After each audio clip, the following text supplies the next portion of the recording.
तो बच्चों अभी तक हमने दो वेक्टर का रिजल्टेंट पता करना सीखा है, triangle law of vector addition से, और उसी को मॉडिफाई करके हम parallelogram law of vector addition पढ़ रहे थे। पर अगर दो वेक्टर से ज़्यादा हो जाए तो हम रिजल्टेंट कैसे पता करें, ये भी एक मुद्दा है। तो उसके लिए बच्चों हम polygon law of vector addition apply करते हैं। जैसे एक एग्जांपल हम लोग देखते हैं बच्चों, यहाँ देखो आप ध्यान से, ये बच्चों मान लो ए वेक्टर है, ये मान लो बच्चों बी वेक्टर है, ये मान लो बच्चों सी वेक्टर है, और ये मान लो बच्चों डी वेक्टर है। अगर आपसे किसी ने पूछा A vector plus B vector plus C vector plus D vector क्या होगा, मतलब ए बी सी और डी का रिजल्टेंट क्या होगा, ये आप बताइए। अच्छी बात है सर, ए बी सी और डी का रिजल्टेंट क्या होगा, बता रहा हूँ सर, दैट्स ग्रेट। तो बच्चों हम एक तरीका अपनाते हैं, क्या, पहले ए वेक्टर को जैसा है वैसे लिख दिया, फिर बी के टेल को पकड़ के लाया और ए के हेड पे रख दिया, ये तरीका। फिर सी के टेल को पकड़ के लाया, बी के हेड पे रख दिया, सॉरी ये सी है, तो सी के टेल को बी के हेड पे। अब डी वेक्टर क्या किया बच्चों, ऐसे लिख दिया, राइट। जो रिजल्टेंट वेक्टर होगा अपना बच्चों, वो ए के टेल से डी के हेड तक होगा, यही हो जाएगा रिजल्टेंट। जनरली हम आर से रिप्रेजेंट करते हैं, मतलब A plus B plus C plus D.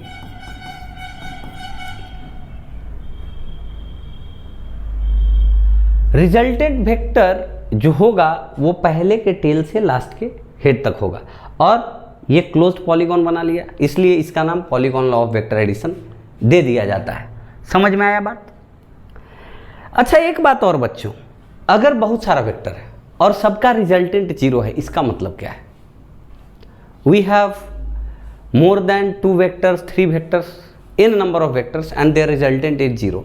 इसका मतलब है कि हेड टेल अरेंजमेंट हम करते जाते हैं, हेड टेल अरेंजमेंट हम करते जाते हैं। यहाँ पे देखो हम पैरेलल शिफ्टिंग कर सकते हैं ना, बी को उठाया बिना डायरेक्शन चेंज किए हुए रख दिया, सी को उठाया बिना डायरेक्शन चेंज किए हुए सी के टेल को बी के हेड पे रख दिया, और हेड टेल सीक्वेंस को हम कंसेक्यूटिवली क्या करते हैं, फॉलो करते जाते हैं, और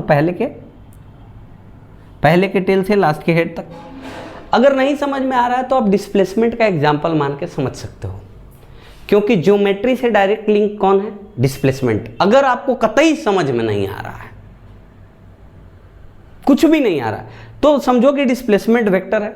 ऐसे सारे वेक्टर को हम जियोमेट्रिकली एरो से ही रिप्रेजेंट करते हैं, तो हमको उसमें कोई तकलीफ नहीं है कि नहीं, तो यहाँ पे कोई दिक्कत आपको नहीं आएगी। तो डिस्प्लेसमेंट क्या हो, एक डिस्प्लेसमेंट, दूसरा डिस्प्लेसमेंट, तीसरा, चौथा ओवरऑल डिस्प्लेसमेंट। ठीक है, मैं क्या बात कर रहा था, अगर n वेक्टर्स का रिजल्टेंट जीरो आ जाता है तो हम पॉलीगॉन लॉ से कैसे करेंगे भाई साहब। मान लो कि बहुत सारा वेक्टर है, तो बहुत सारे वेक्टर को हम ऐसे ऐसे लिख रहे हैं, ऐसे ऐसे लिख रहे हैं, कुछ ए वेक्टर या कुछ बी वेक्टर, और रिजल्टेंट क्या आना चाहिए, C vector, D vector, E vector. अभी भी रिजल्टेंट जीरो आया है क्या, देखो तो रिजल्टेंट तो पहले के टेल से लास्ट, एरो का कुछ तो लेंथ आ जा रहा है, पहले के टेल से लास्ट के हेड तक कुछ तो लेंथ आ जा रहा है, तो लेंथ क्या बताता है, मैग्नीट्यूड। तो अगर रिजल्टेंट जीरो है तो रिजल्टेंट का मैग्नीट्यूड जीरो आना चाहिए, यानी रिजल्टेंट के पास कोई लेंथ ही नहीं होना चाहिए, रिजल्टेंट का लेंथ जीरो होना चाहिए। इसका मतलब है बच्चों कि अगर एक और एफ वेक्टर इस तरह से हो जाए, तो यहाँ हम कह सकते हैं कि A vector plus B vector plus C vector plus D vector plus E vector plus F vector is equal to zero. अगर हेड टेल अरेंजमेंट में ऐसा हो जाए कि हेड टेल अरेंजमेंट करने के बाद जो लास्ट का हेड है वो पहले के टेल पे आ जाए। यहां पे क्या हो रहा था, यहां पे तो रिजल्टेंट जब ड्रॉ कर रहे थे तब ना एक क्लोज्ड पॉलीगॉन बन रहा था, यहां पे वेक्टर खुद ही एक क्लोज्ड पॉलीगॉन बना ले।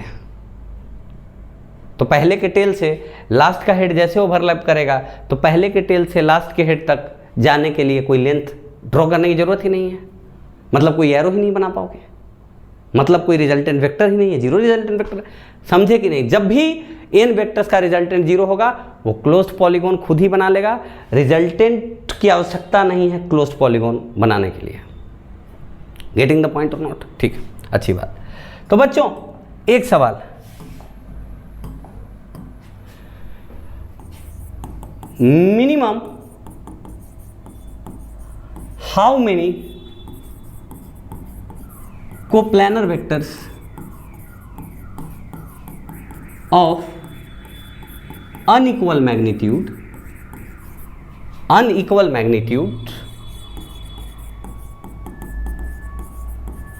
are required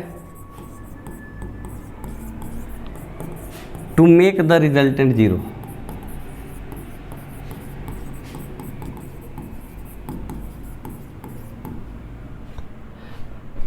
क्वेश्चन साइन दे देते हैं, राइट। अनइक्वल मैग्नीट्यूड है बच्चों, मैग्नीट्यूड इक्वल नहीं होना चाहिए और किसी का भी मैग्नीट्यूड जीरो नहीं है। सारा वेक्टर का कुछ ना कुछ मैग्नीट्यूड है। All vectors are non zero, all vectors are non zero, किसी की मैग्नीट्यूड जीरो नहीं है। तो कोई अकेला वेक्टर तो जीरो होगा नहीं क्योंकि वो जीरो है नहीं। तो मिनिमम दो, अच्छी बात है। तो मिनिमम दो वेक्टर्स जीरो कब होंगे? जब दोनों इक्वल और अपोजिट हो, तभी तो एक दूसरे को कैंसिल करेगा। जैसे कि ऑब्जेक्ट है, इस पे 5 न्यूटन इधर लगा और इस पे 5 न्यूटन इधर लगा, एक दूसरे को कैंसिल कर दिया। अगर कोई ऑब्जेक्ट 5 मीटर इधर गया, फिर 5 मीटर वापस इधर गया, तो डिस्प्लेसमेंट दोनों रिजल्टेंट डिस्प्लेसमेंट जीरो हो गया। हुआ कि नहीं हुआ? कहने का मतलब है कि अगर दो वेक्टर मिलके जीरो दे रहा है, इसका मतलब A vector is equal to minus B vector है या फिर B vector is equal to minus A vector है। लिख के देख लो। इसका मतलब है दोनों का मैग्नीट्यूड सेम है, डायरेक्शन अपोजिट है, अपोजिट वेक्टर्स।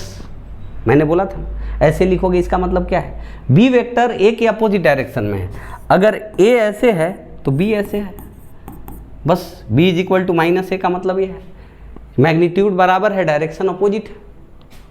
पर मैग्नीट्यूड बराबर नहीं होना चाहिए, तो दो से काम नहीं चलेगा। तो एक तरीका क्या है बच्चों, हमने सोचा कि भाई स्केलेन ट्रायंगल तो हम बना सकते हैं। स्केलेन ट्रायंगल अगर हम बना लें, वाह भाई, scalene triangle A vector B vector C vector, A vector B vector C vector. यहाँ A plus B plus C zero हो गया क्योंकि सी लास्ट वेक्टर था और सी का हेड ए के टेल पे है। तो पहले के टेल पे अगर लास्ट का हेड आ जाता है तो रिजल्टेंट ऐसे भी जीरो हो जाता है।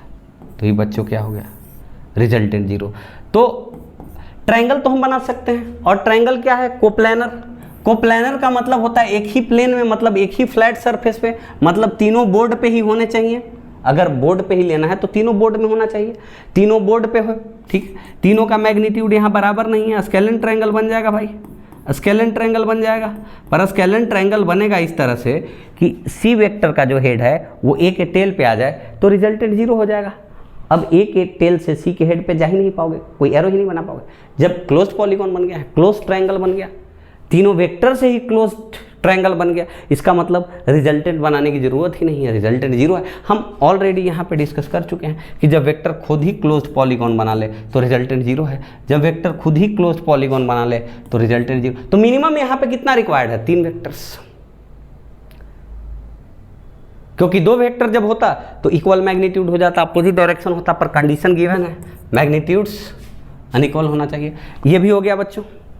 अब इसी पे बेस्ट अगला सवाल करते हैं। मिनिमम हाउ मेनी वेक्टर्स, मतलब यहाँ पे नॉन कोप्लानर लेंगे हम। मिनिमम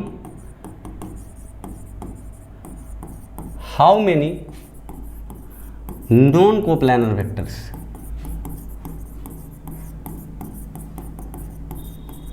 are required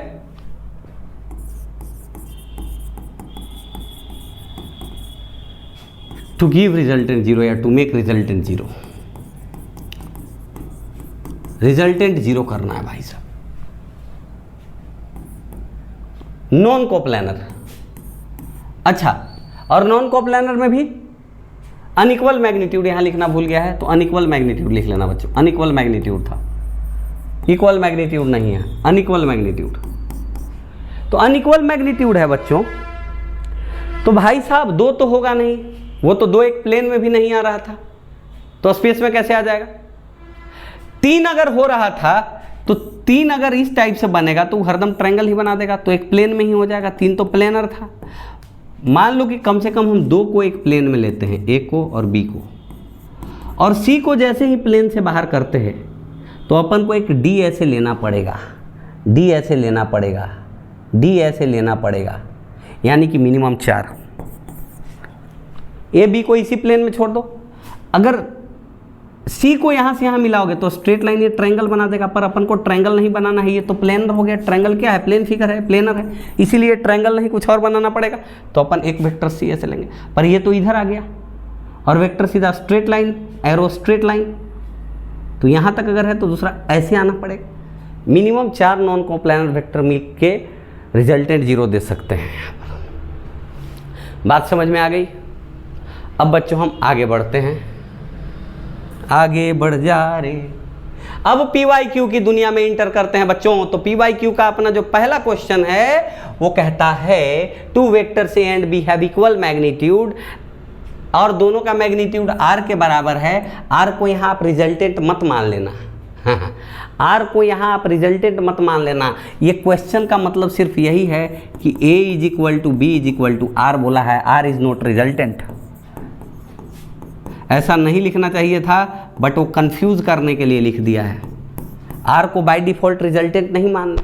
R को जनरली हम सिंबल के फॉर्म में रिजल्टेंट के लिए यूज करते हैं, पर R को रिजल्टेंट हर जगह नहीं मान लेना है जब तक कि मेंशन नहीं किया गया है। यहाँ R is not the magnitude of resultant, क्योंकि मेंशन नहीं किया गया है।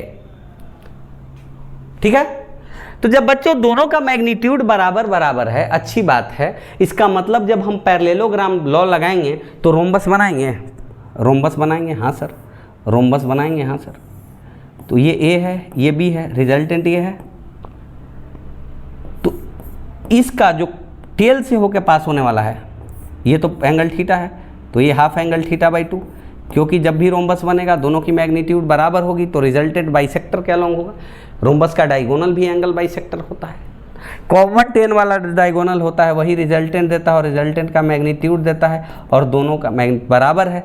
तो 2 इंटू किसी एक का मैग्नीट्यूड, तो किसी एक का मैग्नीट्यूड R के बराबर है, 2R cos थीटा बाई 2। यही है मैग्नीट्यूड ऑफ रिजल्टेंट मोड में A प्लस B। R क्या है? R किसी एक का मैग्नीट्यूड है। तो हम लिखते थे ना भाई, याद है कि जब रोम्बस नाम का पैरेललोग्राम बनता था और AA साइड लेंथ होता था, पूरा एंगल थीटा था, तो ये थीटा बाई 2 और ये भी थीटा बाई 2 बनता था। तो अपना क्या होता था इस डायगोनल का लेंथ? 2 इंटू किसी एक साइड का इंटू कॉस थीटा बाई 2। तो यहाँ एक साइड का मैग्नीट्यूड क्या है भाई? R के बराबर दिया हुआ है। R रिजल्टेंट नहीं है, R A के मैग्नीट्यूड और B के मैग्नीट्यूड के बराबर है। R मेंशन नहीं है कि यहाँ पे रिजल्टेंट है, कंफ्यूज नहीं होना है। वहाँ पे हम मान चुके थे कि R रिजल्टेंट है, इसलिए यहाँ पे हम नहीं लिखे हुए हैं कि R रिजल्टेंट है। बहुत आसान क्वेश्चन है, देख के बच्चा टिक मार के आएगा, देख के टिक मार के आएगा। ये 5 सेकंड में बना के आता है जो बच्चा प्रैक्टिस। क्वेश्चन देखा, पढ़ा, टिक मार दिया। ऐसे ऐसे कम से कम 10 क्वेश्चन जेईई मेन में रहते हैं, और इस लेवल के कम से कम 20 क्वेश्चन नीट में रहते हैं। कॉन्सेप्चुअल क्लैरिटी और बेसिक कॉन्सेप्ट का थोड़ा सा डेप्थ है तो आपका मार्क्स बहुत इजीली आ जाता है। बहुत इजी सवाल। आगे चलें, चलते रहो गाड़ी, गाड़ी रुकना नहीं चाहिए, गाड़ी रुकना नहीं चाहिए। रोम्बस वाला गेम खत्म। Two vectors A and B have equal magnitudes, ठीक है। If magnitude of A vector plus B vector is 2 times the magnitude of A vector minus B vector, then the angle between A and B is. भाई साहब ये angle की बात कर दिया, यहाँ पे अपन को डायरेक्ट फार्मूला लगाना पड़ेगा। तो फार्मूला कैसे लगाएंगे? क्या बोल रहा है बच्चों कि A और B का जो रिजल्टेंट है वो 2 times A माइनस B का रिजल्टेंट है। अब इसको लिखो बच्चों, under root A square plus B square plus 2AB cos theta must be equal to 2 into under root A square plus B square minus 2AB cos theta. अब दोनों तरफ स्क्वायरिंग करो बच्चों, तो A square plus B square plus 2AB cos theta must be equal to, इधर squaring करोगे तो इसका भी square 4A square plus B square minus 2AB cos theta. अब बच्चों B भी A के बराबर है, क्योंकि A and B have equal magnitudes, मतलब A का magnitude is equal to B का मैग्नीट्यूड, मतलब ये हम लिख सकते हैं। B के जगह A लिख दो बच्चों, यानी A square plus A square plus 2A square A into A cos theta is equal to 4 into A square plus A square minus 2a square cos theta. 2a square plus 2a square cos theta is equal to 4 into 2a square minus 2a square cos theta. यहाँ बच्चों 2a square plus 2a square cos theta, यानी कि बच्चों 2a square into 1 plus cos theta is equal to 2a square common में ले लो यहाँ पे, यानी यहाँ आ गया 8a स्क्वायर इंटू 1, क्योंकि ये आ जाएगा 2a स्क्वायर कॉमन, तो 8a square into 1 minus cos theta. अब यहाँ से बच्चों सोल्व करोगे तो इधर जाएगा तो 4 टाइम्स में, यानी 1 plus cos theta is equal to 4 into 1 minus cos theta, यानी कि बच्चों 1 plus cos theta is equal to 4 minus 4 cos theta.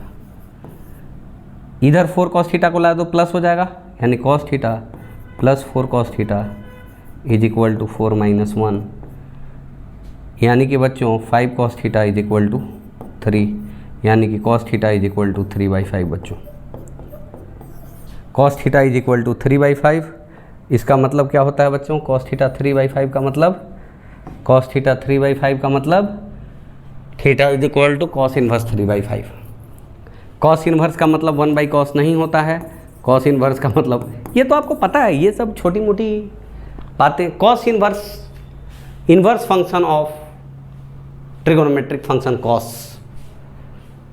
Cos inverse 3/5, जैसे कॉस इन्वर्स √3/2, इसका मतलब होता है कि कॉस किस एंगल पे √3/2 होता है, तो 60 डिग्री पे या फिर π/3 रेडियंस पे। इसका मतलब ये होता है साइन इन्वर्स √3/2 का मतलब हो गया बच्चों कितना, ये सॉरी ये π/6 कॉस है ना, 1/√3/2 है ना 30 डिग्री पे, sorry very much sorry. Cos √3/2 30 degree पे होता है, π/6 पे होता है, ये होता है 60 डिग्री पे मतलब π/3 पे। इसका मतलब यही है बच्चों, कहीं tan इनवर्स 1 दिख जाए, ये एंगल को रिप्रेजेंट कर रहा है π/4 रेडियंस। समझ में आया कि नहीं आया बात? आगे चलते हैं, सवालों का सिलसिला जारी रहना चाहिए। The angle between a vector and a minus B vector. अरे बच्चों यहाँ पे डायग्राम मिट गया है, पर मैं डायग्राम आपको बना दे रहा हूँ। डायग्राम इस सवाल का मेरे को याद है। डायग्राम कुछ इस टाइप से बच्चों, ए वेक्टर ऐसे था बच्चों और बी वेक्टर यहाँ पे ऐसे है बच्चों, और ये वाला एंगल 120 डिग्री है। डायग्राम बन गया आपका। अब पूछ रहा है कि the angle between a vector and a minus B vector. कतई कोई दिक्कत नहीं है, यहाँ पे आप देखिए। तो बच्चों सॉल्यूशन ऐसे देखेंगे, ए वेक्टर और ए माइनस बी वेक्टर। ए माइनस बी वेक्टर का मतलब फिर से पता है, ए प्लस माइनस बी वेक्टर। एकदम हम बेस से चलेंगे, बेसिक से चलेंगे। माइनस बी वेक्टर का मतलब बी वेक्टर का अपोजिट, मतलब ए वेक्टर तो ऐसे है, अच्छी बात, माइनस बी वेक्टर ऐसे है, अच्छी बात। इसका मतलब है बच्चों कि ए माइनस बी वेक्टर ऐसे हो जाएगा, A vector plus minus B vector, यानी A vector minus B vector. कौन सा एंगल पूछ रहा है? ये वाला एंगल, इसको बीटा मान लो। ए वेक्टर और किसके बीच में एंगल पूछ रहा है? ए माइनस, ए वेक्टर और ए माइनस बी वेक्टर के बीच में एंगल। ए वेक्टर और ए माइनस बी वेक्टर के बीच में एंगल पूछ रहा है, तो ए माइनस बी वेक्टर ये है और ए वेक्टर ये है, मतलब ये वाला, क्योंकि टेल तो कॉमन है, तो एंगल तो पता कर लोगे ये वाला, तो बीटा पूछ रहा है आपसे, अच्छी बात। तो ये ट्रायंगल बना है, सिर्फ हम जियोमेट्रिकली एनालाइज करने के लिए सिर्फ ट्रायंगल पे फोकस कर लें, ट्रायंगल फोकस कर लें। मतलब बच्चों चलो इसी को तो इधर बी को ही इधर एक्सटेंड किया तो माइनस बी बना है। ये 120 डिग्री था बच्चों, एक तो ये 60 डिग्री हो गया लीनियर पेयर से, क्योंकि इसी को अपोजिट डायरेक्शन में मोड़ा है तो माइनस बी बना था, तो 120 तो ये 60, अच्छी। तो फिर अब हम सिर्फ ट्रायंगल बनाएंगे, इसको थोड़ा सा मैग्नीफाई करके बना रहे हैं। ये ए है, इसका लेंथ बी के बराबर, ये ए है, ये बी के बराबर, और ये ए माइनस बी वाले का मैग्नीट्यूड है, यही चाहिए। अपन क्या करेंगे, यहाँ से एक फुट ऑफ परपेंडिकुलर ले लेंगे यहाँ पे, ठीक है, अच्छी बात। ये है 60 डिग्री बच्चों, ये कितना डिग्री है? 60 डिग्री है बच्चों। ये पूरा लेंथ कितना है, क्योंकि ये ए वेक्टर था तो ये यहाँ से यहाँ तक का मैग्नीट्यूड कितना था, ए है। अब हम बच्चों पता करेंगे, ध्यान से देखना आप, अब हम पता करेंगे ये वाला लेंथ, ये वाला, और अब हम पता करेंगे ये वाला लेंथ, ये वाला। तो इस ट्रायंगल में हम आते हैं। तो इस ट्रायंगल में बच्चों ऐसे देखो, ऐसे देखो, ऐसे, हाँ ये ऐसे, ये ऐसे, और ये परपेंडिकुलर आया है ना। इसका लेंथ तो b है, क्योंकि ये b है, माइनस b का भी मैग्नीट्यूड b के बराबर। इसका लेंथ कितना है, b के बराबर। इसका लेंथ कितना है, b के बराबर। यही वाला शो किया है b के बराबर। ठीक, ये तो 90 डिग्री है। इस ट्रायंगल को हमने बाहर निकाला है, इस ट्रायंगल को, इस ट्रायंगल को।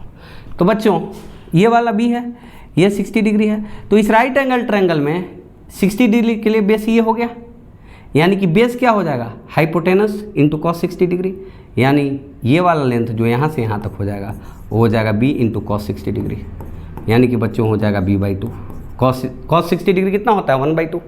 अच्छी बात, यानी कि ये वाला लेंथ कितना बच गया, ये वाला लेंथ इस पूरे a में से b/2 चला गया, मतलब a माइनस b/2 बच गया। ये वाला कितना हो गया बच्चों, ये अगर b है तो ये वाला लेंथ राइट एंगल ट्रायंगल में 60 डिग्री के लिए क्या हो गया, 60 डिग्री के लिए हो गया परपेंडिकुलर।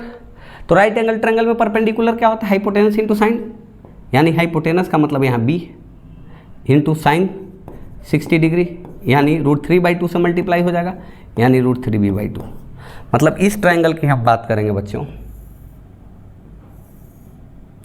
इस ट्रायंगल की बात करेंगे अगर हम बच्चों, तो यहाँ पर ये फिर से बना लेता हूँ मैं प्यारा सा। चलो मैं दोबारा येलो से ही बना लेता हूँ। अपने को ये वाला पार्ट ऑफ ट्रायंगल चाहिए, ये वाला, ऐसा ऐसा, यही है बीटा, ये वाला √3b/2, और ये हो गया बच्चों a माइनस b/2। यानी कि इस राइट एंगल ट्रायंगल में इस बीटा के लिए परपेंडिकुलर और ये बेस, तो परपेंडिकुलर बाई बेस कितना होता है, tan।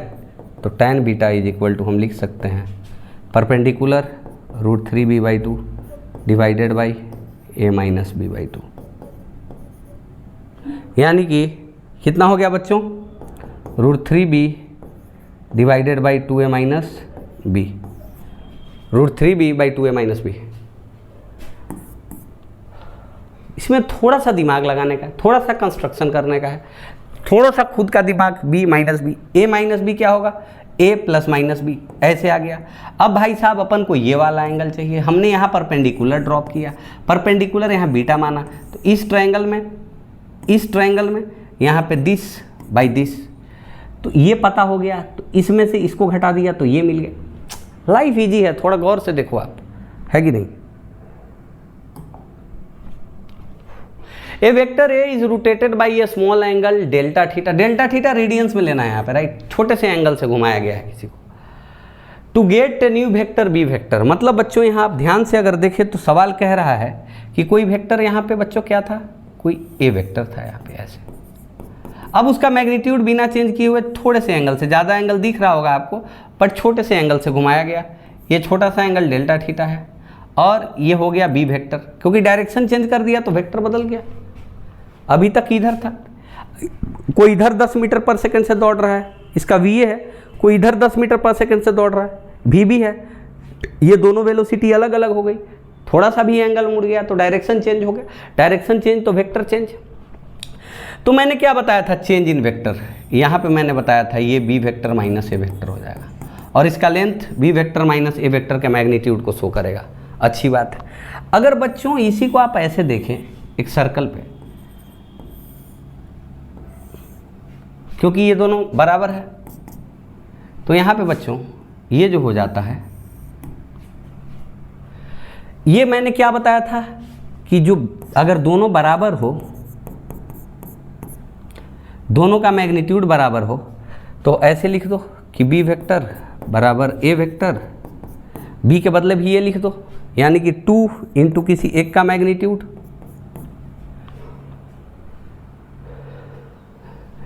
साइन थीटा बाई 2, यानी साइन डेल्टा थीटा बाई 2, यहाँ डेल्टा थीटा से घुमाया गया। अब एंगल बहुत स्मॉल होता है तो साइन थीटा को हम थीटा भी लिख सकते हैं, मतलब साइन ऑफ द एंगल को सिर्फ एंगल लिख देते हैं। तो 2 इंटू किसी एक का magnitude into simply delta theta by 2, यानी कि 2 से 2 कट गया, राइट, 2 से 2 कट गया, यानी बच्चों सिर्फ ए का मैग्नीट्यूड इंटू डेल्टा थीटा, ए का मैग्नीट्यूड इंटू डेल्टा थीटा, ए का मैग्नीट्यूड ही तो ए है, ए डेल्टा थीटा। दो वेक्टर का मैग्नीट्यूड अगर सेम है तो डिफरेंस कैसे दिया जाता है? अगर आप पैरेललोग्राम लॉ भी लगाओगे तो रोम्बस बना दोगे, और ये वाला खोज रहा हूँ ना आप, तो ये डेल्टा थीटा है, ये भी ए है, मैग्नीट्यूड वाइज ये भी ए है, तो ये क्या हो जाता था 2a साइन थीटा बाई 2, यानी यहाँ डेल्टा थीटा बाई 2, और थीटा स्मॉल रहता है तो साइन थीटा थीटा का बराबर, sine of the angle angle के बराबर हो जाता है। एंगल रेडियंस में होना चाहिए, ये बात दिमाग में रहना चाहिए, क्योंकि साइन 1 डिग्री को हम क्या लिखते थे ज़माने में, इसको लिखते थे साइन पाई बाई 180 रेडियंस में, इसको पाई बाई 180 अप्रोक्सीमेटली हम लिख देते थे, तो अप्रोक्सीमेटली ये इसके बराबर हो गया। मेरे को लग रहा है कि अब आपको समझ में पूरी बात आ गई। यहाँ पे delta length of the code, आप कैसे भी पता कर सकते हो इसको, लेंथ ऑफ द कोड कितना होता था, ये अगर रेडियस होता था तो 2r साइन थीटा बाई 2, वही तो बात है, यानी यहाँ r के जगह क्या है मैग्नीट्यूड ऑफ वन वेक्टर, उसी को तो टर्न कराया है, लेंथ भी ना चेंज किए हुए, तो 2a इंटू साइन थीटा मतलब डेल्टा थीटा बाई 2, क्योंकि एंगल स्मॉल एंगल के लिए हम साइन थीटा को थीटा लिखते हैं, साइन ऑफ द एंगल को एंगल लिख देते हैं सीधे। समझ में आई बात? आगे बढ़ते हैं। If a and b vector make angle cos inverse 5/9 with each other then this is this. अच्छी बात है बच्चों, मान लो कि दोनों के बीच में थीटा एंगल बन रहा है, सॉल्यूशन बहुत ही इजी है। मान लो बच्चों कि दोनों के बीच में थीटा एंगल बन रहा है इस तरह से कि cos थीटा दिया हुआ है 5/9, इसका मतलब यही होता है cos थीटा 5/9 दिया है।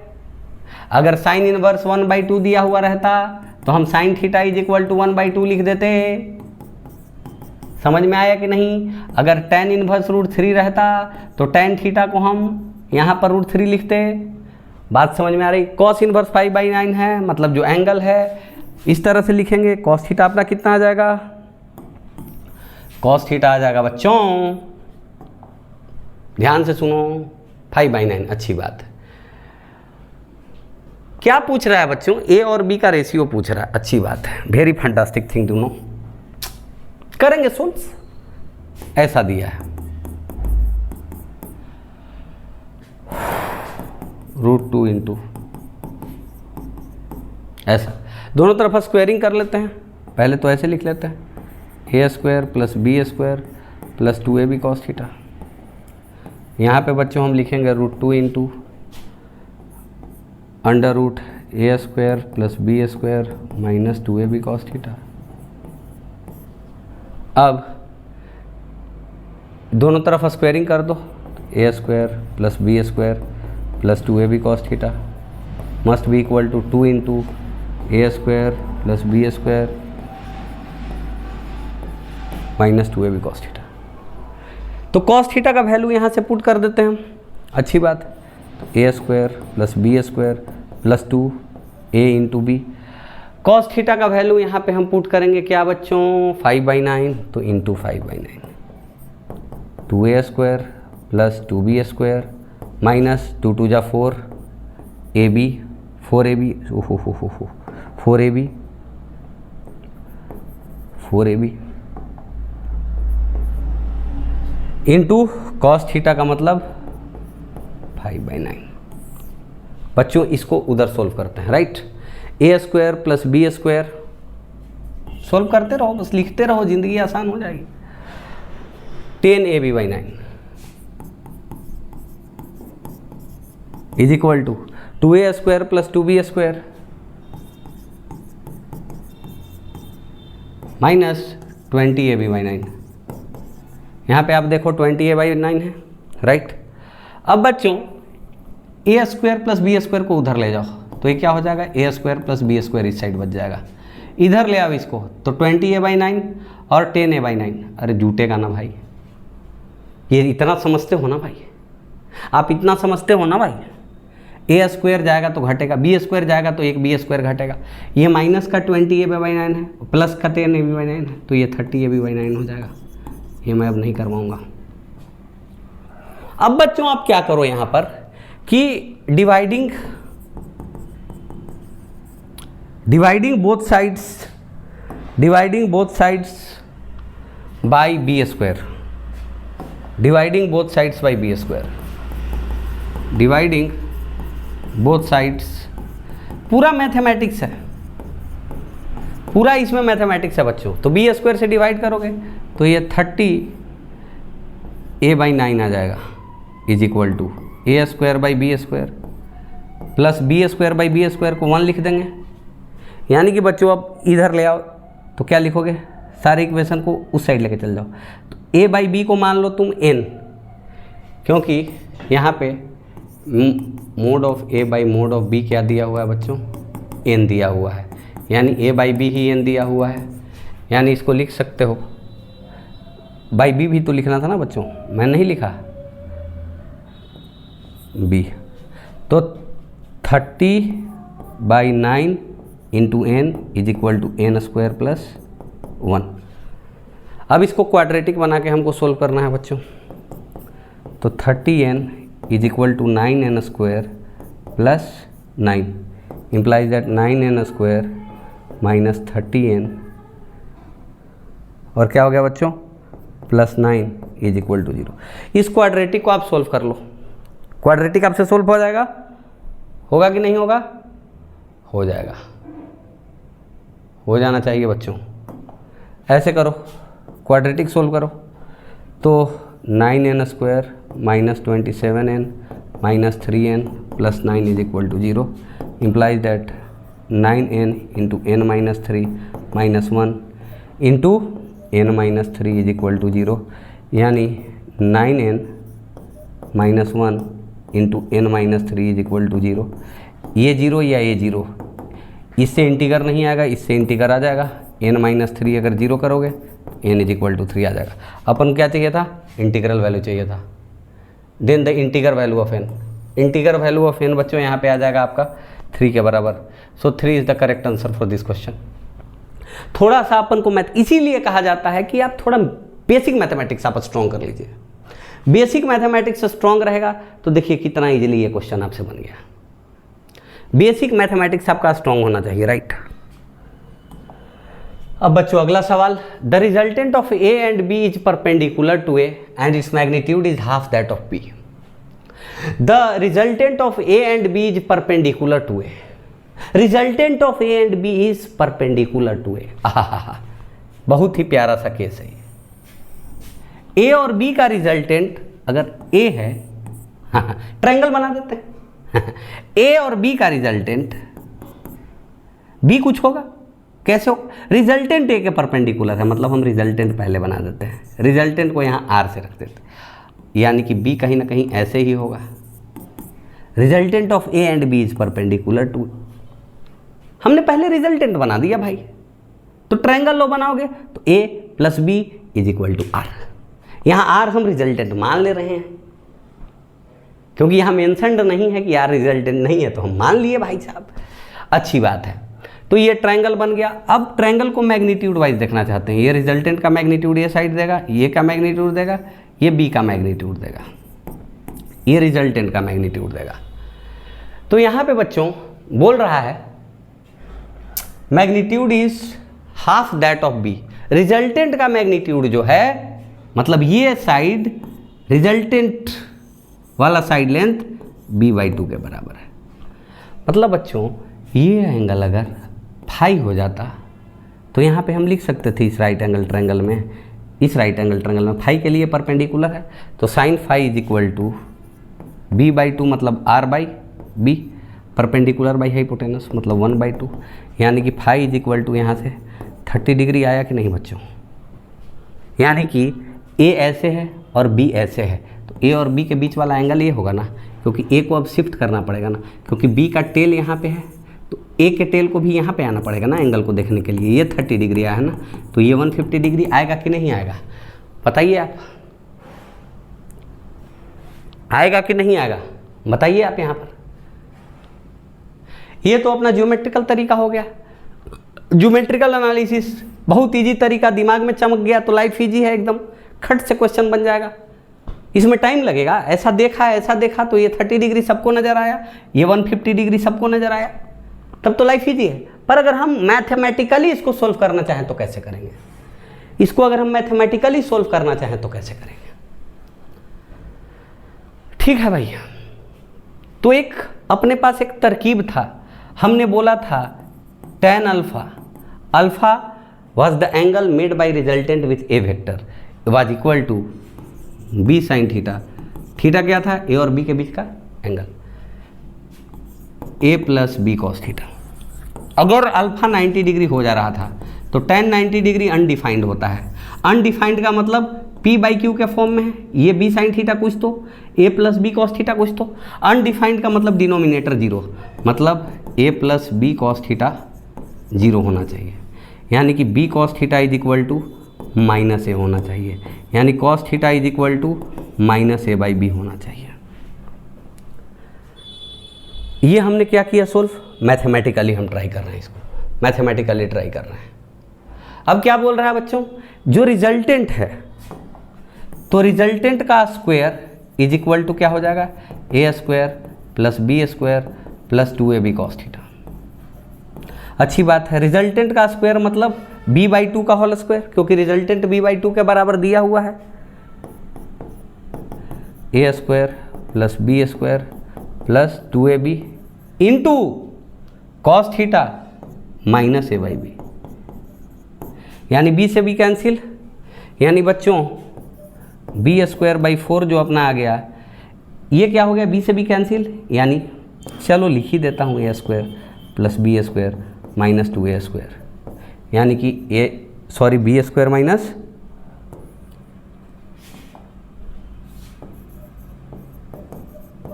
A square. यानी कि बच्चों यहाँ पे जो अपन के पास लाइफ आया वो क्या आया ये b square by 4 is equal to b square minus A square. अब बच्चों इधर ऐसे ए स्क्वायर को इधर लाओ और बी स्क्वायर को इधर, तो B square minus B square by 4, LCM लो 4, यानी कि 4, तो 4b square minus B square, यानी कि ए स्क्वायर इज इक्वल टू आ गया 3b स्क्वायर बाई 4। यहाँ से क्या आया है बच्चों लाइफ में? यहाँ से आया है A square is equal to 3b square by 4। क्या आया है? A square is equal to 3b square by 4, यानी A square by B square आ गया बच्चों यहाँ पर 3/4, मतलब a बाई बी √3/2 आएगा। आप कहोगे कि -√3/2 क्यों नहीं होगा? नहीं होगा, क्योंकि ये भी पॉजिटिव है, बी भी पॉजिटिव है, ए मैग्नीट्यूड ऑफ वेक्टर है, बी भी मैग्नीट्यूड ऑफ वेक्टर है, तो a बाई बी यहाँ पे √3/2 हो जाएगा। समझ में आई कि नहीं आई बात? यानी कि बच्चों जब a बाई बी √3/2 हो गया और कॉस थीटा यहाँ पे कितना दिया हुआ था? -a बाई बी, मतलब -a बाई बी, यानी कि -√3/2, और कॉस थीटा -√3/2, थीटा 150 डिग्री पे ही होता है। तो मैथमेटिकली थोड़ा लेंदी हो गया, ये बहुत आसानी से हो गया।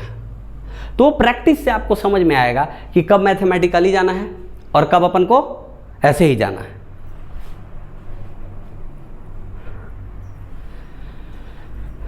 ठीक है, कब मैथमेटिकली जाना है और कब ऐसे ही जाना है। अगला सवाल, two forces F1 and F2 are acting on a body, one force has the magnitude thrice of the other force. मतलब F2 मैग्नीट्यूड वाइज कितना है?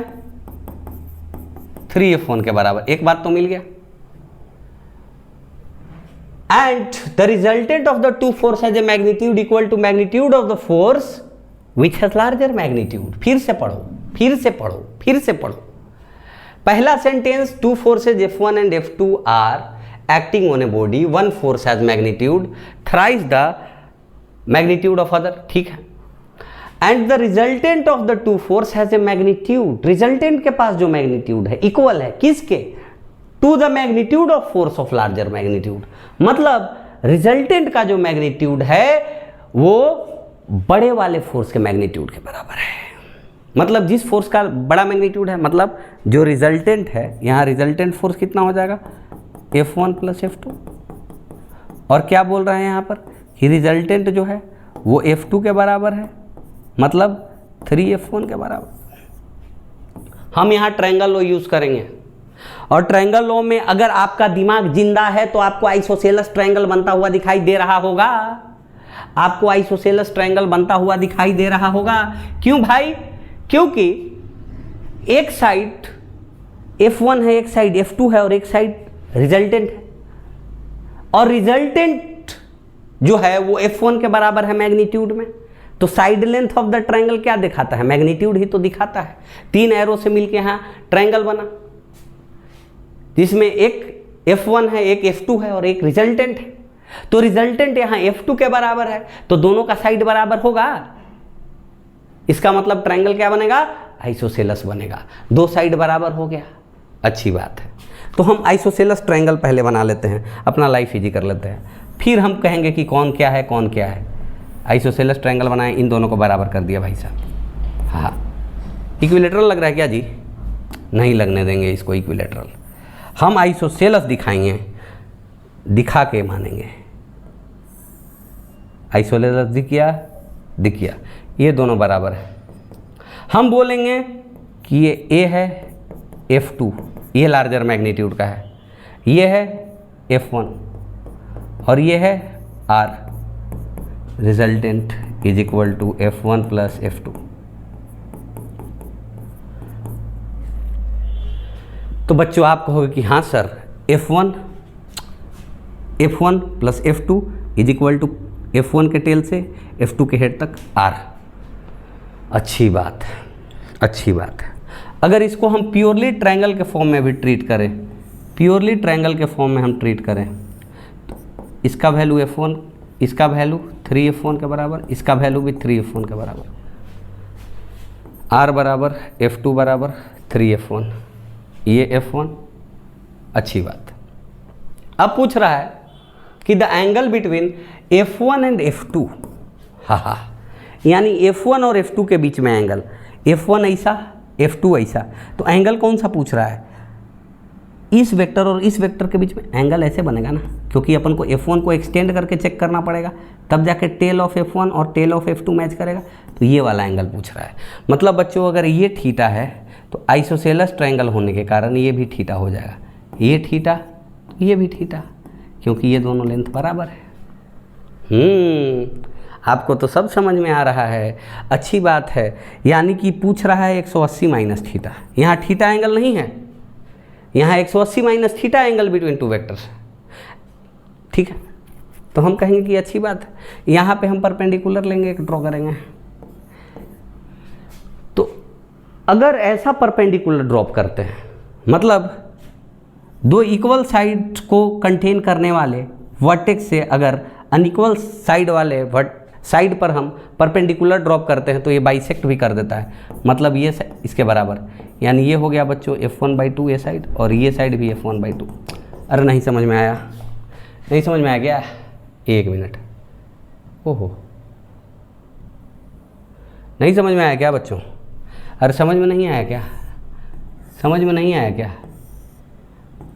ऐसा, अगर ऐसा आइसोसेलेस है तो ये दोनों परपेंडिकुलर बाइसेक्ट करता है यहाँ पर। यानी कि बच्चों ये हो जाएगा F1/2 और ये भी F1/2, ठीक है बच्चों। ये राइट एंगल ट्रायंगल है, ये अगर थीटा है तो इस थीटा के लिए इस राइट एंगल ट्रायंगल में, इस हाफ पोर्शन में इस राइट एंगल ट्रायंगल के लिए ये तो 3F1 हो गया, यानी कि ये हाइपोटेनस और ये बेस, यानी कि कॉस थीटा यहाँ पे आप क्या लिखोगे बच्चों? कॉस थीटा आप लिखोगे बेस बाई हाइपोटेनस, यानी F1/2 डिवाइडेड बाई 3F1, मतलब कॉस थीटा आ जाएगा बच्चों यहाँ पर 1/6। कॉस थीटा क्या आ गया बच्चों? 1/6। पर हमको क्या पता करना है? 180 माइनस थीटा, क्योंकि एंगल यहाँ ये वाला नहीं है, ये वाला है, तो वेक्टर के बीच में। यानी कि cos 180 minus theta is equal to होता है बच्चों माइनस कॉस थीटा, मतलब -1/6। हम मान लेंगे कि दोनों के बीच में एंगल अल्फ़ा है, तो यही वाला 180 माइनस थीटा ही अल्फ़ा है, यानी कॉस अल्फ़ा अपना आ गया बच्चों -1/6, यानी अल्फ़ा दोनों वेक्टर के बीच में एंगल हमने यहाँ माना है वो है कॉस इनवर्स -1/6, या फिर लिख सकते हैं कॉस इनवर्स 1/-6। पर यहाँ पे वैल्यू पूछ रहा है मोड का, कॉस इनवर्स 1/n, तो n यहाँ पे कितना आ गया बच्चों -6, यानी मोड n कितना हो जाएगा बच्चों 6। ज्योमेट्री आपको समझ में आ गया होगा पूरा। मैंने ट्रायंगल लॉ से ही सॉल्व कर दिया, मैं ज़्यादा उटपटांग हरकत यहाँ पे नहीं करवा रहा था, राइट। सारे क्वेश्चंस हो जाएंगे आपसे। The sum of the two forces P and Q is R such that R is equal to P. The angle theta in degrees that resultant to P and Q will make with Q. इसको थोड़ा देखना पड़ेगा आपको, इस सवाल को थोड़ा सा देखना पड़ेगा। ठीक है, पहले तो क्या है, the sum of two vectors, मतलब सम का मतलब यहाँ resultant of P and Q is R vector, मतलब P plus Q is R। एक चीज हमने डिकोड कर लिया, P plus Q is R। Triangle बना सकते हैं, नहीं अभी देखते हैं क्या करेंगे। Such that R is equal to P। अरे भाई साहब, आइसोसेलस तो एटलीस्ट बनेगा ही, मतलब रिजल्टेंट वाला साइड और P वाला साइड का लेंथ बराबर होगा। अच्छी बात है, मतलब आइसोसेलस बनाना है, मतलब P वेक्टर और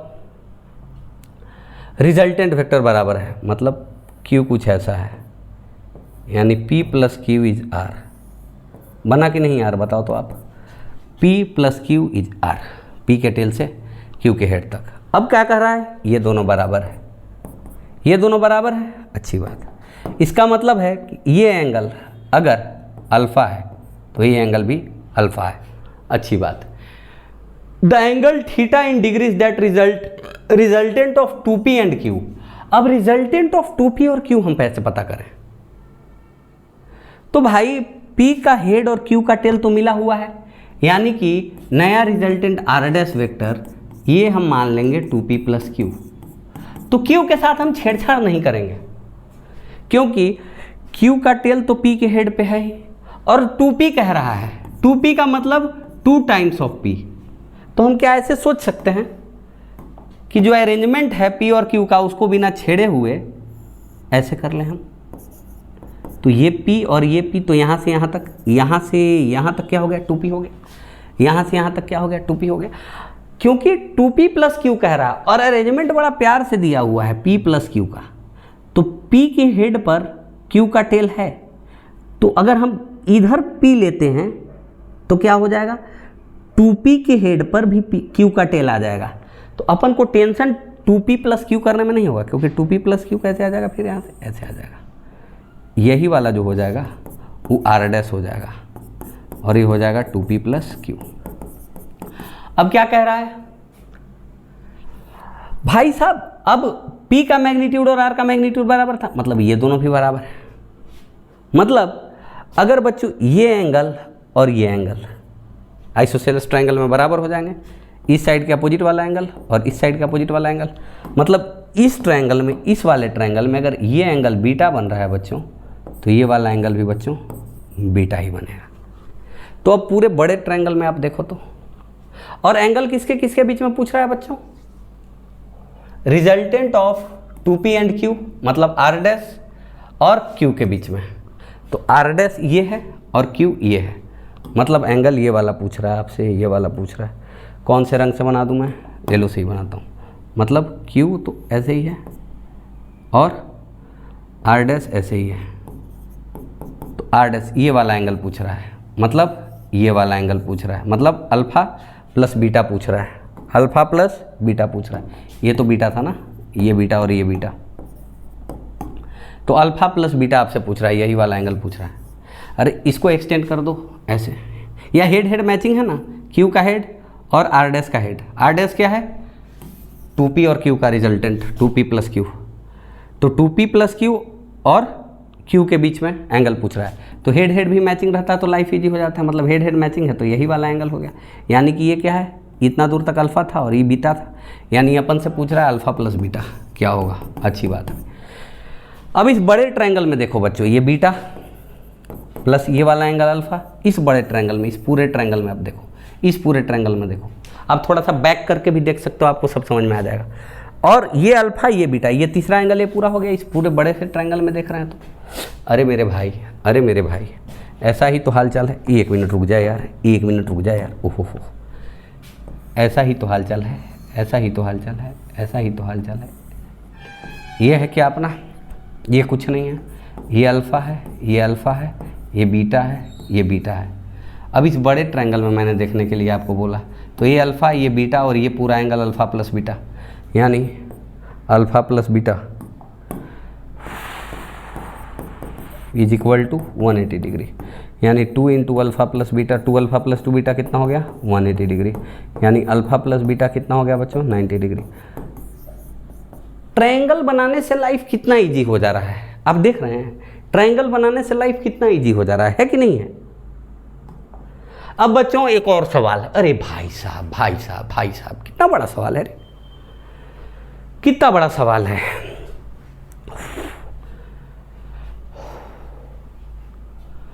कितना बड़ा सवाल है भाई, ओहो हो, फिर भी पढ़ेंगे, डरने का नहीं, बड़ा सवाल देख के डरने का नहीं, सामना करने का। इधर ये आप देखो, सामना करने का इसका। तो बच्चों 2 forces P vector plus Q vector, अच्छा, एंड मतलब ये कोई फोर्स है F1, F1 क्या है P vector plus Q vector है, और F2 क्या है P vector minus Q vector है। अच्छी बात है। When at an angle θ1 to each other, मतलब दोनों अगर θ1 एंगल पे करता है तो magnitude of their resultant is this much, मतलब F1 प्लस F2 का जो मैग्नीट्यूड हो जाता है वो हो जाता है √3 into p square plus q square. कब, जब दोनों के बीच में एंगल θ1 का बनता है। हम देखेंगे क्या दिया हुआ है, और कुछ दिया है इंफॉर्मेशन। क्या, P और Q परपेंडिकुलर है, ये भी इंफॉर्मेशन दिया है। P is perpendicular to Q, ये भी इंफॉर्मेशन दिया है। अच्छी बात है, रेक्टेंगल का चांस लग रहा है। P और Q वेक्टर को अगर हम पैरेललोग्राम से दिखाएंगे तो अपन को रेक्टेंगल से दिखाना पड़ेगा, ऐसा चांस लग रहा है। कुछ कुछ हिंट तो मिलते रह रहा है। अच्छी बात। F1 प्लस F2 को देख रहे हैं बच्चों। सबसे पहले हम F1 प्लस F2 को देखेंगे। तो F1 प्लस F2 मतलब P plus Q plus F2 P minus Q must be equal to √, अगर मैग्नीट्यूड की बात करें तो 3 into p square plus q square. That's fantastic thing to have. यहाँ पर बच्चों P1 लिख दिया क्या, P1 नहीं लिखने का, तेरे P लिखने का था, P लिखने का था, यहाँ पर P लिखने का था, P लिखने का था, P लिख दिया, यानी कि Q मर गया 2P, यानी 2P का मैग्नीट्यूड यहाँ पर √3 into p square plus q square, यानी कि बच्चों 2P जो हो गया √3 into p square plus q square हो गया। यानी कि यहाँ सोल्व करो, होल स्क्वायर दोनों साइड करो तो 4P square is equal to 3 into p square plus q square. यानी कि बच्चों 4P square is equal to 3P square plus 3Q square. यानी कि इधर ले आओ तो 4P square minus 3P square, P square is equal to 3Q square. यानी यहाँ से समझ में आ रहा है बच्चों क्या, P square by Q square is equal to 3, यानी P by Q is equal to √3, P by Q is equal to √3। अच्छी बात, मतलब P और Q वेक्टर मिला के क्या बनेगा, एक रेक्टेंगल बनेगा जिसमें P और Q का जो मैग्नीट्यूड का रेशियो होगा वो √3 होगा, राइट। अच्छी बात।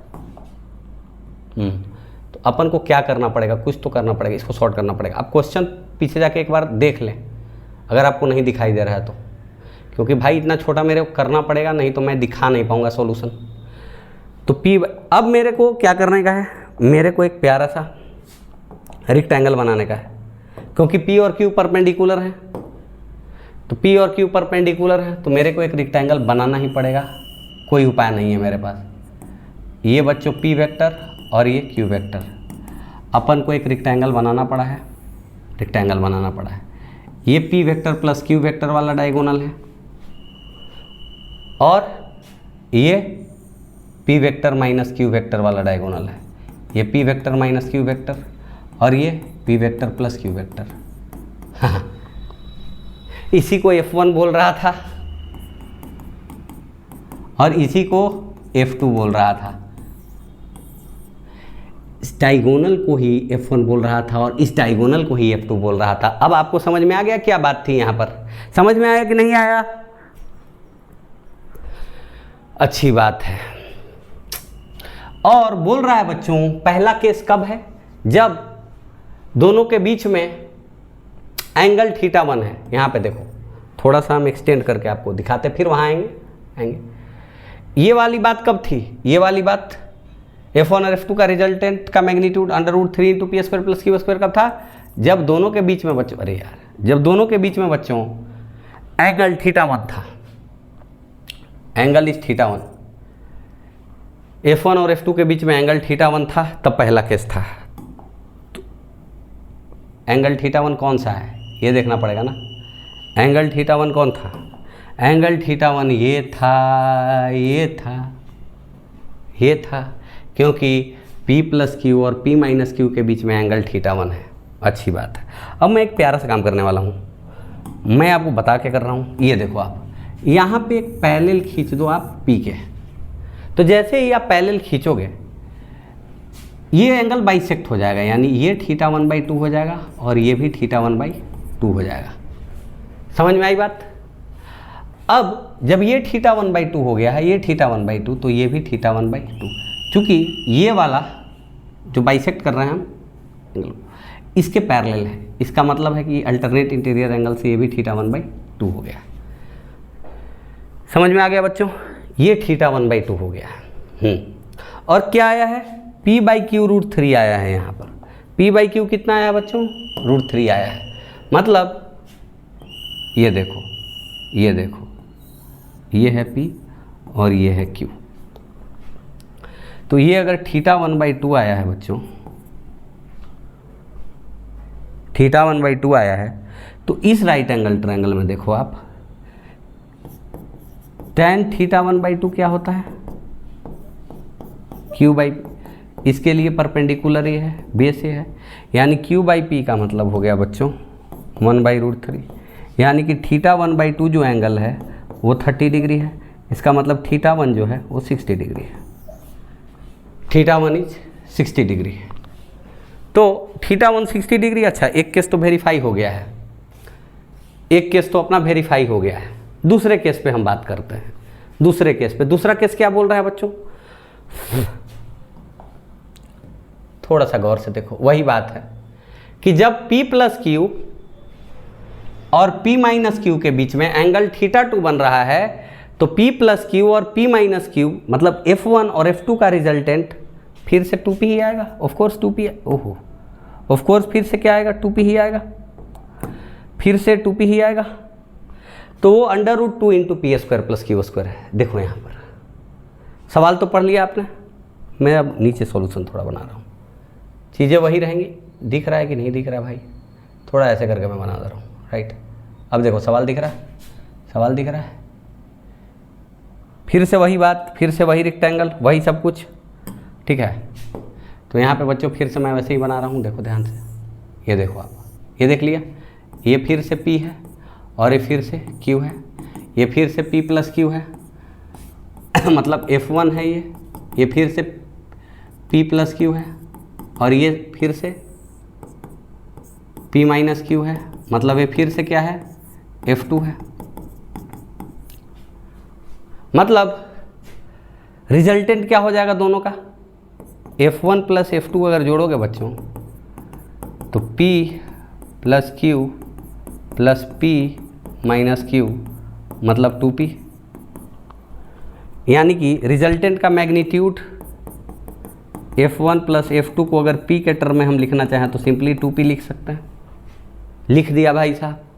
तो क्या बोल रहा है कि जो F1 F2 का रिजल्टेंट है मतलब 2P है, इस बार वो √2 into p square plus q square है। यही बोल रहा है क्या? ठीक है, यानी squaring both sides 4P square is equal to 2 into p square plus q square, यानी कि बच्चों 4p² is equal to 2p² plus 2q²। यानी कि बच्चों यहाँ से इधर 4p² में से 2p² गया, 2p² is equal to 2q²। मतलब बच्चों p² is equal to q², मतलब p is equal to q। p is equal to क्या आ गया बच्चों, इस बार q आ गया। मतलब अपना जो ये रेक्टेंगल बन रहा है एडजेसेंट साइड इक्वल हो गया, मतलब ये स्क्वायर बन जाएगा। स्क्वायर बन गया मतलब यही एंगल का बात कर रहा था ना भाई, अरे मेरे भाई यही एंगल ना, F1P, हाँ F1 P plus Q, F2 P minus Q, इन दोनों के बीच में एंगल ये वाला हो जाएगा, ये वाला हो जाएगा, ये वाला एंगल। अरे इसको आगे स्लाइड करवा दो, इसको आगे स्लाइड करवा दो, तो एंगल तो यही बनेगा ना, थोड़ा सा स्लाइड कराओ तो ये P minus Q, P plus Q, F1 और F2 स्लाइड करो, एंगल टेल मैच कर जाएगा, तो यही हो जाएगा ना। तो यही अपना कितना हो जाएगा इस केस में बच्चों, अरे यार यही अपना कितना हो जाएगा, θ2 हो जाएगा। अच्छा एक बात बताओ, डायगोनल ऑफ स्क्वायर, क्योंकि ये स्क्वायर बन गया है, कितने पे इंटरसेक्ट करता है, 90 डिग्री पे, यानी θ2 यहाँ कितना आ गया है, 90 डिग्री आ गया है। ये तो क्लियर चीज़ है। अब θ2 90 डिग्री आ गया है तो वो भी दिया है क्या, अच्छी बात है, मतलब स्टेटमेंट 2 भी सही है। और दिस इज पॉसिबल व्हेन, एकदम थीटा का एक ही वैल्यू आया है दोनों केस में, और पॉसिबल तभी हो रहा है जब θ2 θ1 से बड़ा है, क्योंकि θ2 90 डिग्री है और θ1 60 डिग्री है, तो of course 90 degree greater than 60 degree है, यानी कि स्टेटमेंट 1 और स्टेटमेंट 2 दोनों सही है। इसको फिर से आप देखिएगा, अगर दिक्कत हो रहा हो, P परपेंडिकुलर टू Q दिया हुआ था, इसीलिए हमने रेक्टेंगल बना लिया। अब रेक्टेंगल बनाया तो P प्लस Q और P माइनस Q दोनों डायगोनल्स थे, θ1 और θ2 जो एंगल बन रहा था वो डायगोनल्स के बीच में बन रहा था, क्योंकि F1 जो था P प्लस Q वो एक डायगोनल के द्वारा रिप्रेजेंट किया जा रहा था, और F2 भी P माइनस Q दूसरे डायगोनल के द्वारा रिप्रेजेंट किया जा रहा था। दूसरे केस में आसानी से दिख गया कि P और Q का मैग्नीट्यूड बराबर आ गया, इसीलिए, और परपेंडिकुलर भी था, इसीलिए रोम्बस भी बना और रेक्टेंगल भी बना, मतलब स्क्वायर बन गया, मतलब डायगोनल 90 डिग्री पे था। यार लाइफ कितना आसान लग रहा है यार। और ये कह रहे होगे कि सर दोनों को जोड़ा है, तो दोनों को लिखा ना, F1 के बदले P प्लस Q, F2 के बदले P माइनस Q, तो Q और माइनस Q खत्म।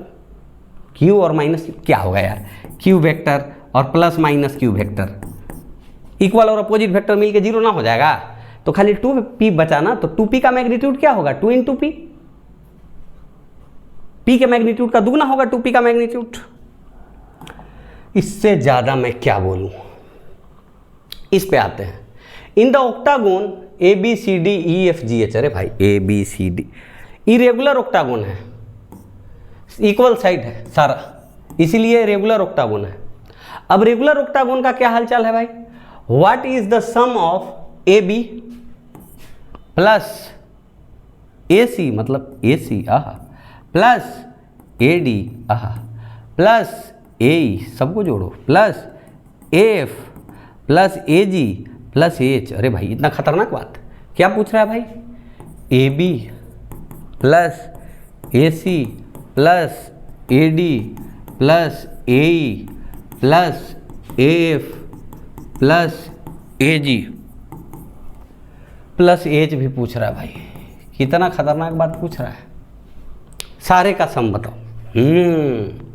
थोड़ा ध्यान से देखो, ध्यान से देखने वाली बात क्या है, यहाँ अगर देखोगे तो AB और EF इक्वल और अपोजिट हैं कि नहीं है। मैं पहले एक चीज़ आपको विजुअलाइज करवा दे रहा हूँ, AB और EF, यानी कि कोई AB प्लस EF बोले ना तो आप सिंपली बोल देना सर 0 होगा। क्यों भाई साहब, क्योंकि AB और EF साइड तो A है और दोनों अपोजिट है। कोई अगर BC प्लस BC ऐसे है और FG पूछे तो BC और FG इक्वल और अपोजिट है, इसलिए BC और FG का रिजल्टेंट 0 होगा। देखो BC ऐसे, कोई अगर CD देखो, CD प्लस GH, CD ऐसे है और GH अपोजिट है, देखो पैरेलल है कि नहीं है। उसी तरह से DE और HA इक्वल और अपोजिट, समझ में आया कि नहीं आया। DE प्लस HA इक्वल और अपोजिट है। चलो इतना चीज़ क्लियर हो गया। ये वेक्टर और ये vector equal opposite, BC vector और FG vector equal opposite, CD vector और GH वेक्टर इक्वल अपोजिट, क्योंकि ये दोनों पैरेलल है, ये दोनों पैरेलल है, ये दोनों पैरेलल है, ये दोनों पैरेलल है। और एक सीक्वेंस में जाएंगे तो वेक्टर के फॉर्म में देखेंगे तो एंटी पैरेलल है, वेक्टर के फॉर्म में देखेंगे तो एंटी पैरेलल है, वेक्टर के फॉर्म में देखेंगे एंटी पैरेलल है। इतना समझ में आ रहा है आपको? अच्छा बच्चों, AB को तो हम AB ही लिख देंगे, प्लस AC को क्या लिखोगे आप? AC का मतलब A से C तक, तो AC को हम लिख सकते हैं AB plus BC is equal to AC, यानी AC के बदले में AB प्लस BC लिख दिया, प्लस AD क्या है? यहाँ से यहाँ तक AB plus BC plus CD is equal to AD, this plus this plus this is equal to this. अरे पॉलीगॉन लो याद है कि भूल गए? लगातार जोड़ रहे हैं। AB plus BC plus CD is equal to AD। उसी तरह से AE क्या हो जाएगा बच्चों? AB plus BC plus CD plus DE। अब बच्चों प्लस AF क्या हो जाएगा बच्चों? AB plus BC plus CD plus DE plus EF। बच्चों प्लस AF कर दिया, AG क्या हो जाएगा बच्चों? AB plus BC plus CD plus DE plus EF plus FG। और H क्या हो जाएगा बच्चों? AB plus BC plus CD, अरे भाई साहब, plus DE plus EF plus FG plus GH। काम खत्म? ठीक है। ओवरऑल रिजल्ट सबको जोड़ने पे क्या आया? AB कितनी बार आ रहा है? 1 2 3 4 5 6 7 बार, 7 टाइम्स 7 AB प्लस BC 6 बार आ रहा होगा, आपको नज़र आ रहा है 6 BC प्लस 5 बार CD आ रहा होगा, प्लस 4 टाइम्स DE आ रहा होगा, प्लस 3 टाइम्स EF आ रहा होगा, प्लस 2 टाइम्स FG आ रहा होगा, प्लस 1 टाइम्स GH आ रहा होगा। अच्छी बात है बच्चों। 7 AB है। AB का अपोजिट क्या था? EF। AB का अपोजिट EF था। तो अब गौर फरमाने वाली बात है कि ये जो पूरी बात है इसको हम AB 7 AB है और EF कितना है यहाँ पे? 3 EF है। यानी EF क्या है बच्चों? EF is opposite of AB। EF is equal to minus AB लिख सकते हैं। AB ऐसे है, EF ऐसे है, दोनों का लेंथ A के बराबर है पर डायरेक्शन अपोजिट है। यानी कि 7 AB और इसके बदले में EF के बदले में माइनस AB मतलब माइनस 3 AB। तो ये दोनों को जोड़ोगे तो क्या हो जाएगा बच्चों? 4 AB आ जाएगा। समझ में आया? मतलब इन दोनों का कहानी खत्म। अब बच्चों 6 BC और BC के अपोजिट कौन है? BC के अपोजिट है FG। यानी कि FG इज इक्वल टू लिखोगे आप बच्चों माइनस ऑफ BC, यानी कि 6 BC और 2 माइनस BC मतलब माइनस 2 BC मतलब 4 BC। एक बात और हो गया बच्चों, मतलब ये दोनों का भी कल्याण हो गया बच्चों। अब 5 CD और GH, तो CD और GH दोनों अपोजिट है, यानी कि GH is equal to minus CD, यानी GH जहाँ है वहाँ माइनस CD लिख दो। तो GH के जगह माइनस CD लिखेंगे तो 5 CD माइनस CD मतलब 4 CD प्लस 4 DE, और DE का यहाँ पे अपोजिट AH तो कोई जैसा दिख नहीं रहा है, तो 4 DE का 4 DE लिख देंगे। अच्छी बात। यानी कि बच्चों अपने पास जो सारा सम आ गया, ये पूरा का समेसन जो यहाँ के बाद यहाँ हम लिख रहे हैं वो आ गया 4 into AB plus BC plus CD plus DE। यानी बच्चों 4 into AB plus BC plus CD plus DE, इसको ऐसे लिखोगे। ओह मिटा दे, थोड़ा मिटा दे पूरी बात, जो आलतू फालतू बीच में आ गया है सारों सबको मिटा दे, जितना हो सकता है मिटा देते हैं। यानी कि बच्चों यहाँ आप देखो तो ये तो क्या था, ये सेंटर था रेगुलर ऑक्टागोन का, ये और ये इक्वल है कि नहीं है, मतलब जो AE है वो AO से डबल है और उसी डायरेक्शन में है क्योंकि सेम डायरेक्शन में ही आ जाएगा, दोनों बराबर है। तो बच्चों AB plus BC plus CD plus DE AE के बराबर हो जाएगा। और यहाँ पर इसको हम लिख देंगे बच्चों ऐसे 4 इंटू AE मतलब 4 इंटू 2 इंटू AO, क्योंकि AE क्या है, AO के डायरेक्शन में ही है और 2 टाइम्स क्या है, इतना और इतना, 2 टाइम्स AO है AE, यानी कि 8 AO है। यानी 8 इंटू AO करोगे तो वही फाइनल आंसर आ जाएगा, यानी 8 इंटू AO कर लो बच्चों, तो 8 इंटू AO है वही अपना आंसर है, यानी कि 16 I cap plus 24 J cap minus 32 K cap, यही आंसर आ जाएगा। थोड़ा सा मेहनत तो करना पड़ता है भाई, थोड़ा सा मेहनत तो करना पड़ता है। 2 vectors X and Y have equal magnitude, ये भी PYQ का ही है। ईयर लिखना मैं भूल गया था क्वेश्चन नोट करते टाइम, ठीक है। ये भी अपना पिछला वाला कब का था भाई, ईयर मेंशन्ड है, हाँ 2021-22, ये 2 बार रिपीट किया है सवाल भाई साहब, ध्यान रहे इसका। अगला सवाल, 2 vectors X and Y have equal magnitude, मतलब यहाँ पर X is equal to Y is equal to कुछ तो हम A मान लेंगे, अच्छी बात। Magnitude of X minus y is n times the magnitude of X plus y, मतलब मोड ऑफ, अच्छा इक्वल मैग्नीट्यूड है, अच्छी बात है, is equal to n times X plus y. पर यहाँ पर n के टर्म्स में है तो सिंपल आपको पैरेललोग्राम और ट्रायंगल बनाने का फायदा यहाँ पे नहीं मिलेगा, सिंपल आपको मैथमेटिकली ही सोल्व करना पड़ेगा।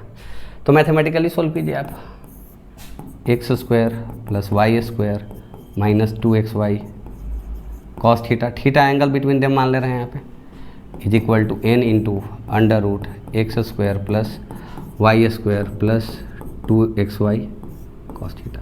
अब x is equal to y is equal to a मान लिया है हमने, तो ऐसे कर दे रहे हैं a square plus a square minus 2a square cos theta is equal to n into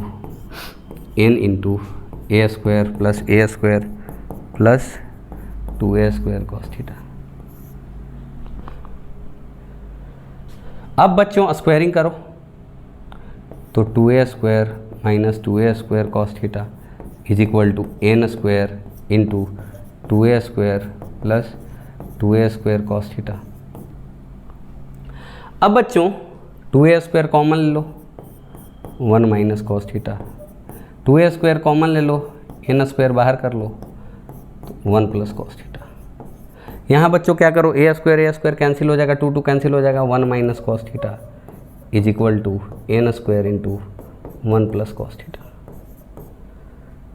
यानी कि बच्चों लाइफ इजी हो जाएगा यहाँ पर, right. 1 minus cos theta is equal to n square plus n square cos theta, यानी कि 1 minus n square is equal to n square cos theta plus cos theta. यानी कि बच्चों 1 minus n square is equal to cos theta into n square plus 1 या फिर 1 plus n square, यानी कि cos theta is equal to आ गया बच्चों 1 minus n square by n square plus 1 या 1 प्लस n स्क्वायर, जो भी कहना चाहो। Theta is equal to cos inverse 1 minus n square by 1 plus n square. Life is very much easy.